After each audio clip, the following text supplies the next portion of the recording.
Hello YouTube, today I'll be reviewing the Smith Wesson M3000 shotgun. This is an airsoft gun, of course. On the materials used for this is all plastic. The only metal parts, there are few. It's the inner barrel here, and I assume this right here, this piece that the pump slides on. Other than that, everything is plastic. That also includes the mechanisms inside the gun. This is black and clear. The black is the pump and the stock. Everything, as well as the mechanisms inside the gun, is clear plastic. It is durable though. It's not like cheap plastic or anything. But also, the shotgun features a triple rail system. There's a rail there, and one there. The two on the side could be used for like laser sight or a flashlight, and the top one is obviously probably used for a red dot or a scope. Gun safety is located behind the trigger there. Right now the safety is on. Now safety is off. Simple crossbolt safety. The trademark, Smith Wesson trademark, is located above where the magazine goes. A little hard to see on the camera, but it's still there. And the hop up is located right here. Simply just a switch. Turn it forward, has more hop up and less. And right here is where the magazine goes. There is no magazine release on the gun. In fact, the release is on the magazine itself. This version features a stock, a rifle stock, instead of a trigger grip, or not trigger, but a pistol grip, which is what I've seen on other models.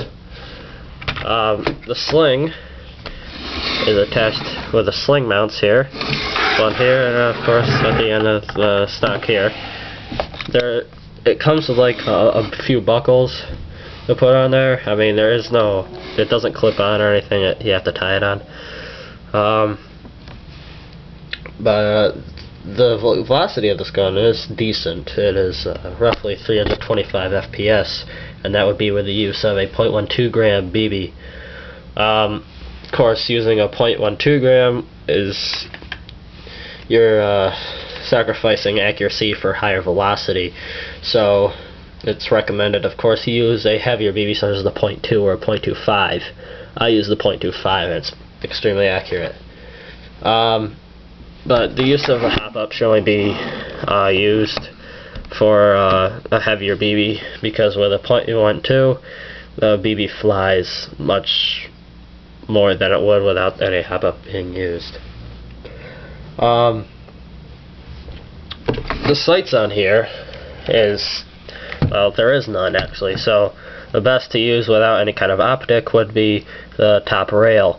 Of course, using a top rail can make aiming pretty difficult, so don't expect all your shots to hit what you're looking at. But you can buy like optics for less, such as like a red dot or something, for like small cost. Depends on how good a grade you want. But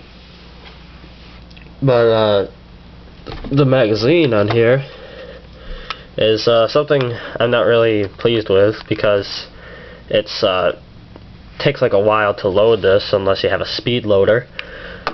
But I don't, so I use what is included, which is the loading tube as well as the loading rod. To load the magazine using these instruments, first take the loading rod and you put some BBs into it.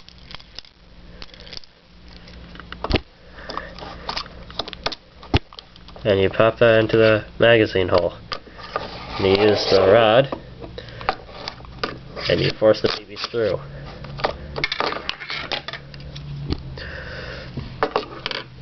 Be careful with like doing that because, like, loading it that way because sometimes the BBs will just fly out of the magazine and will go all over the place. So it also takes a long time to load it that way. But yeah, the magazine is, again, full plastic except for the little spring inside, obviously. To release the magazine, you push both sides of this simultaneously and it should release, pull out. It holds up to about 19 rounds, which isn't too bad, but I've seen some that hold like much more. But the gun came with 2 magazines, but I lost one, so I only have this one. I have to buy some more, but they run, to buy them, it's like they come in packages of 2 black ones, and they're like $20 for 2 of them. But the spring on the magazine is not really powerful enough to like empty all of the rounds, so you'll probably have like 2 rounds left behind, and you just turn the gun upside down and pump that. Of course, the gun is spring, it's not gas powered, so you have to cock it each time before you fire. The gun is capable of slam firing, but of course that will wear down the trigger mechanisms inside, so that's not really recommended. But I think this is a good gun to use overall. It's decent primary arm, especially for close quarters. My only problems is the lack of decent sights and fairly low magazine capacity, as well as like the magazine's not as durable or anything. So that is my review of the Smith Wesson M3000 shotgun. Good day.